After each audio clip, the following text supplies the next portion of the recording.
Assalamualaikum warahmatullahi wabarakatuh, teman-teman semua. Saya dari KPA bersepakat dengan seluruh kawan yang tergabung sebagai penggugat untuk memastikan bahwa RUU Cipta Kerja ini secara keseluruhan ditolak dan tentu tidak dipaksakan untuk disahkan. Nah, sejak awal memang sejak per 20 Februari 2020 pasca Presiden Jokowi menyerahkan RUU Cipta Kerja ke DPR di tanggal 12 Februari, kami sudah menyatakan menolak secara keseluruhan. Mengapa? Karena memang banyak sekali isi dari RUU Cipta Kerja ini yang bertentangan dengan konstitusi kita dan juga hendak mengobrak-abrik Undang-Undang Pokok Agraria 1960. Dan tentu kami sangat menyayangkan sikap Presiden yang hanya menunda klaster ketenagakerjaan karena RUU Cipta Kerja ini tidak hanya berbahaya bagi buruh tapi juga berbahaya bagi petani dan masyarakat adat, nelayan, bahkan masyarakat miskin di kota maupun di desa. Nah, KPA sendiri memang sangat berkepentingan. Kami punya 80 lebih organisasi rakyat, utamanya organisasi tani. Ada juga organisasi masyarakat adat, organisasi nelayan yang selama ini memperjuangkan reforma agraria. Dan kita sampai sekarang masih menunggu janji dari Presiden untuk melakukan reforma agraria, untuk meredistribusikan 9 juta hektar tanah. Ada 153.000 rumah tangga petani dan masyarakat adat yang akan terancam apabila di tengah kita sedang menanti reforma agraria, justru RUU Cipta Kerja lah yang hendak dipercepat. Nah, dari sisi substansi, tentu ini sangat berkaitan dengan urusan sumber-sumber agraria, karena tidak hanya Undang-Undang Pokok Agraria yang secara sembunyi-sembunyi hendak dirubah. Kenapa saya bilang sembunyi-sembunyi? Karena di dalam naskah akademik maupun di dalam RUU Cipta Kerjanya sendiri tidak secara terbuka menyatakan bahwa RUU Cipta Kerja ini hendak merubah Undang-Undang Pokok Agraria. Dia berdalih hanya menciptakan norma baru melalui RUU Pertanahan. Padahal sebenarnya banyak sekali substansi Undang-Undang Pokok Agraria yang hendak dirubah melalui RUU Cipta Kerja. Jadi ada 5 masalah pokok yang kami soroti. 5 masalah pokok ini tentu ada layer-layer masalah detailnya, tetapi dalam pandangan kami RUU Cipta Kerja memasukkan substansi kontroversi dari RUU Pertanahan yang kami tolak di September 2019. Jadi seluruh isi RUU Pertanahan yang kami tolak keseluruhan di September 2019 dan sudah resmi ditunda pada saat itu justru masuk lagi ke dalam substansi RUU Cipta Kerja. Bahkan lebih parah, misalnya terkait HGU-nya menjadi lebih parah dari RUU Pertanahan yang kami tolak di 2019. Kemudian RUU Cipta Kerja juga kami pandang akan semakin memperparah ketimpangan penguasaan tanah dan konflik agraria di seluruh sektor. Apakah itu konflik agraria di sektor perkebunan, kehutanan, pertambangan, konflik agraria di sektor pesisir dan kelautan, kemudian konflik agraria akibat pembangunan infrastruktur dan properti. Nah, kemudian yang ketiga, RUU Cipta Kerja juga kita melihat bahwa ini akan menjadi alat hukum baru untuk negara bersama investor, bersama pemodal melakukan perampasan tanah, penggusuran, dan pelepasan hak atas tanah atas nama pengadaan lahan untuk kepentingan infrastruktur dan bisnis. Nah, yang masalah pokok keempat adalah tentu saja akan mempercepat alih fungsi tanah pertanian di Indonesia yang semakin menyusut. Dan yang kelima, akan memperkuat kriminalisasi dan diskriminasi hak petani dan masyarakat adat terkait tanah dan sumber-sumber agrarianya. Jadi memang kalaupun ini nanti misalnya disahkan, ini akan sangat mudah kembali kita gugat di Mahkamah Konstitusi karena ini sangat banyak Undang-Undang Dasar 45 yang sudah dilanggar, kemudian melanggar juga prinsip-prinsip utama 15 pasal pokok dari Undang-Undang Pokok Agraria. Jadi begini, kalau kita lihat dari naskah akademik dan RUU Cipta Kerja, dasar pemikiran yang dihembuskan oleh pemerintah adalah bahwa salah satu hambatan investasi paling utama adalah kesulitan para investor, pengusaha memperoleh tanah. Nah, kesulitan memperoleh tanah dari kelompok investor yang selalu dikeluhkan dari sejak zaman SBY sampai zaman Jokowi adalah digadang-gadang karena akibat over regulasi dan over birokrasi. Itu dasar pemikirannya. Itulah kenapa RUU Cipta Kerja atau Omnibus Law dulu namanya itu sejak 2017 bahkan sudah sering dihembuskan oleh Menteri Agraria Tata Ruang bahwa negara kita perlu Omnibus Law. Kemudian di RUU Cipta Kerja yang paling berbahaya adalah tanah dijadikan sebagai barang komoditas yang akan dikomersilkan. Nah, tentu ini bertentangan dengan Undang-Undang Pokok Agraria, di mana tanah memiliki fungsi sosial. Jadi tidak boleh ada praktek-praktek pembangunan usaha-usaha swasta yang itu akan melanggar hak-hak konstitusi dari warga negara. Nah, ini hendak dijadikan barang komersil. Pasar tanah bebas hendak diciptakan lewat RUU Cipta Kerja. Di sisi lain, kalau kita melihat lagi, ada semacam promosi RUU Cipta Kerja ini kan digadang-gadang hendak menciptakan lapangan pekerjaan baru, menciptakan lapangan kerja yang lebih banyak.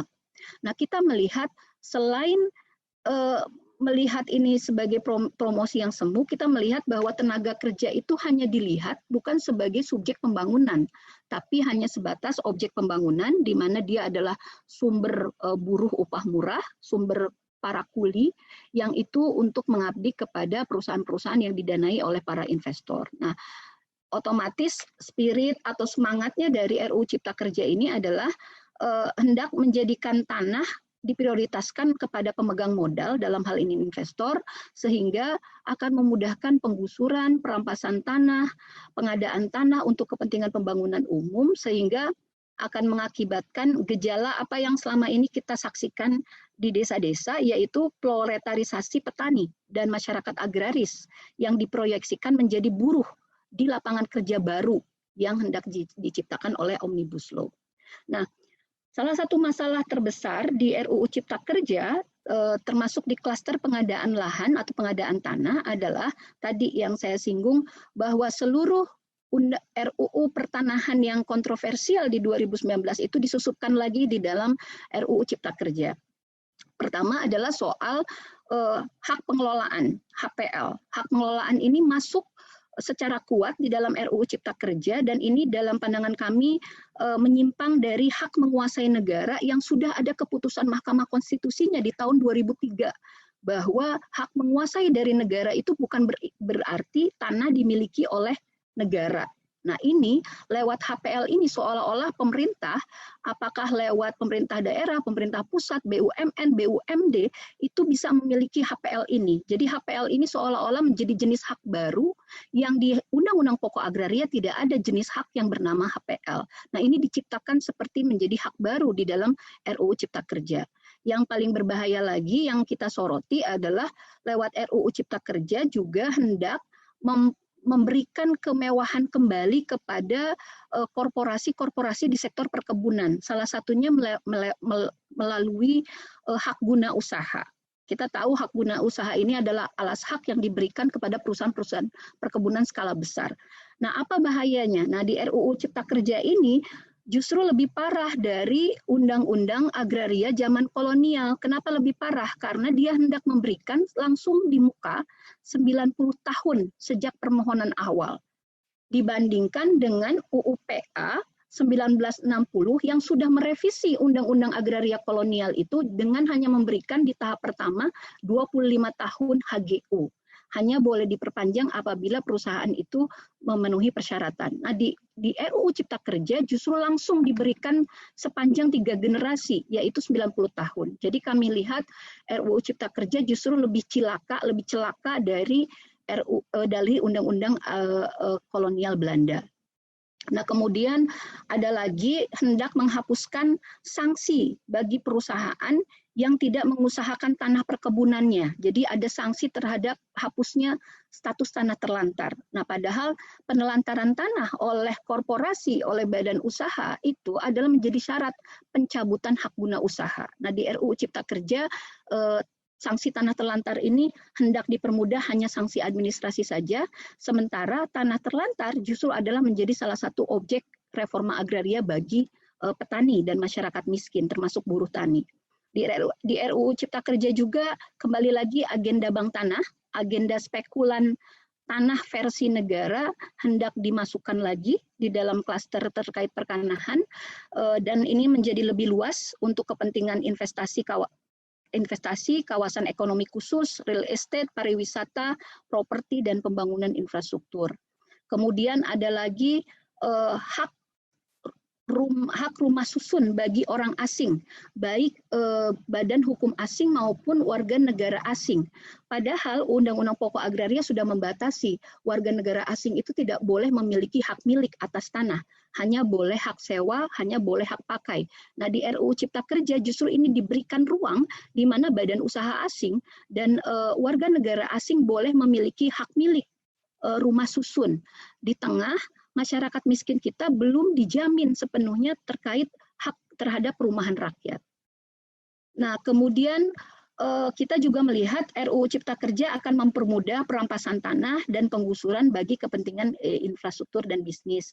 Adanya banyak sangat kuat masuknya kepentingan investor tambang, pariwisata, kawasan ekonomi khusus, dan infrastruktur.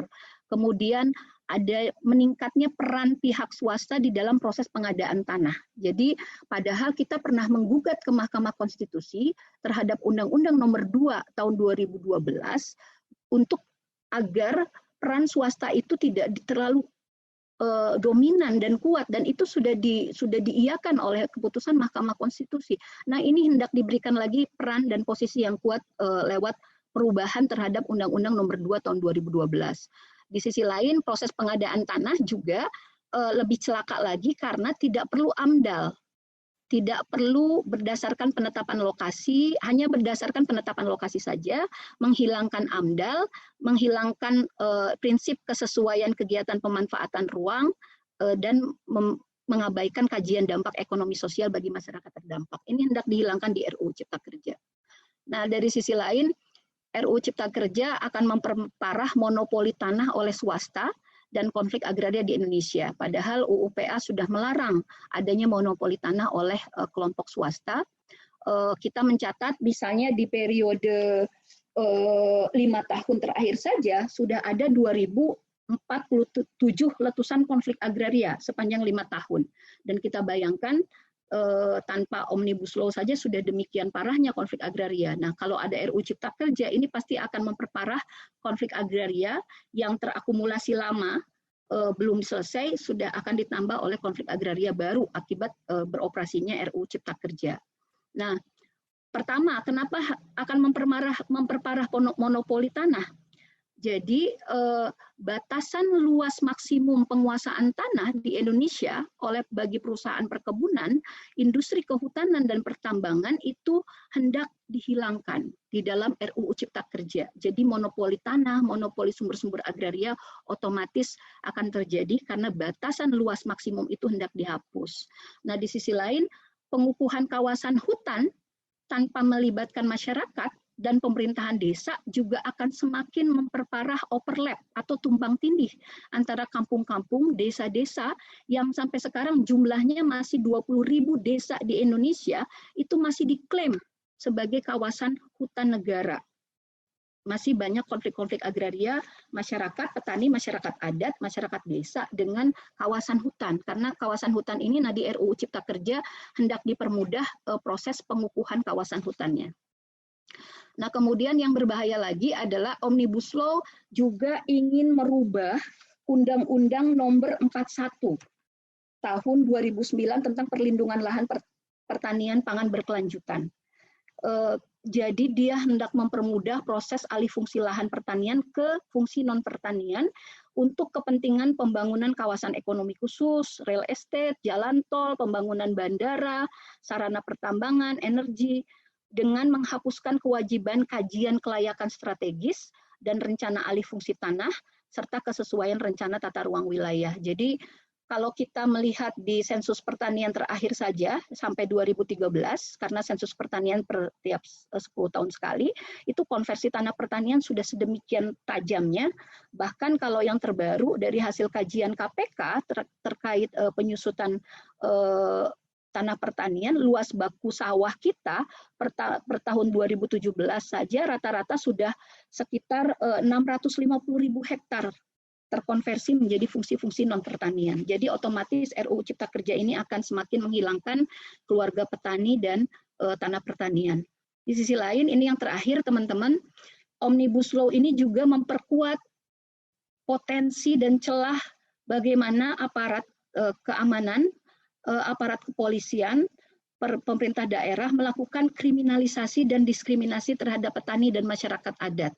Salah satunya adalah hendak merubah Undang-Undang 41 1999 tentang kehutanan dan Undang-Undang 18 2013 tentang pencegahan pemberantasan perusakan hutan atau yang kita kenal dengan Undang-Undang P3H. Kita tahu Undang-Undang Kehutanan maupun Undang-Undang P3H ini sudah banyak mengkriminalkan petani dan masyarakat adat. Nah, ini di RUU Cipta Kerja hendak dirubah supaya semakin mudah proses-proses untuk meniadakan hak-hak konstitusi warga negara, utamanya petani dan masyarakat adat. Kemudian juga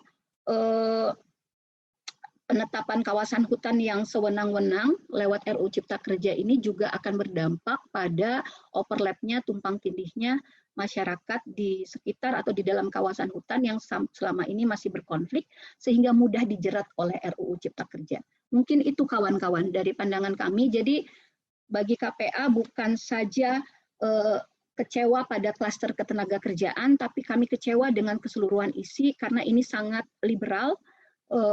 Tanah hanya diproyeksikan untuk kepentingan kapitalisme, sehingga kita betul-betul harus memastikan ini ditolak secara keseluruhan.